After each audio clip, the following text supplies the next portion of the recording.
Is a capitalist-socialist economy inevitable? The status quo may be unsustainable. For a wide variety of reasons, the current economic system no longer works for many people. Is the answer to move to a more hybrid economy, and is this transition inevitable?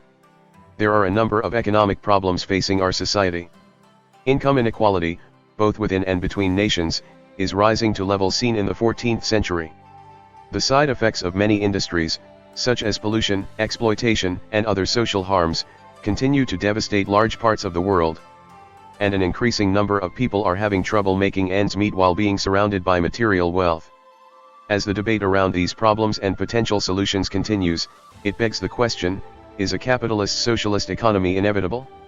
A few thinkers have weighed in on the top. So, why the status quo isn't working? The current economic system simply isn't working for a lot of people, according to Timothy Snyder, a professor of history at Yale. The United States is a country which is among the least equal in the world.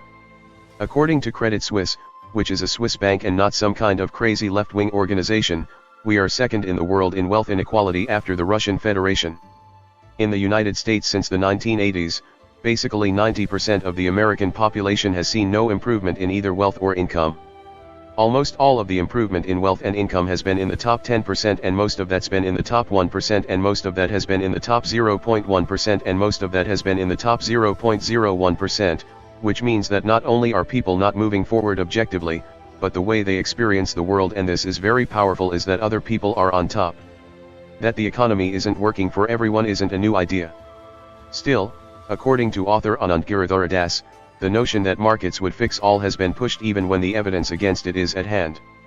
There is a way in which American elites, and this is not just a couple of greedy hedge fund billionaires, the American intelligentsia also has been complicit in a false story. Rich people and wealthy corporations spent a generation waging a war on government, defunding government, allowing social problems to fester and allowing their own profits to soar. I remember getting this lecture on how all this stuff was for the good and we would be better off. And right around us, all around us in Michigan already in 1999 the state was falling apart.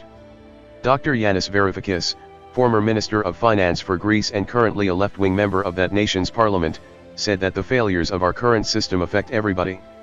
We have billions of people working like headless chickens, driving themselves into depression and going home and crying themselves to sleep at night if they have a job, or consuming antidepressants and becoming obese and seeing shrinks if they don't have a job. In the end, we have a joyless economy. Even those who are extremely powerful, in theory, the haves of the world, are increasingly feeling insecure. They have to live in gated communities because they fear all the have-nots out there that envy their wealth.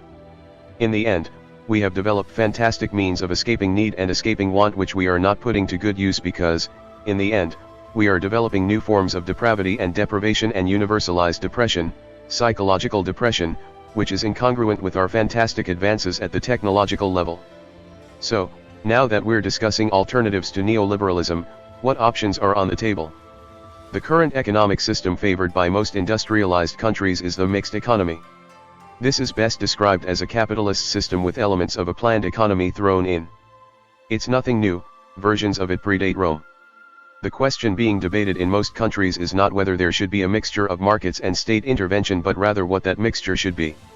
Today, we are in an era where freer markets and less intervention are popular approaches, but this is a fairly new development. A few decades ago, even capitalist countries employed planning.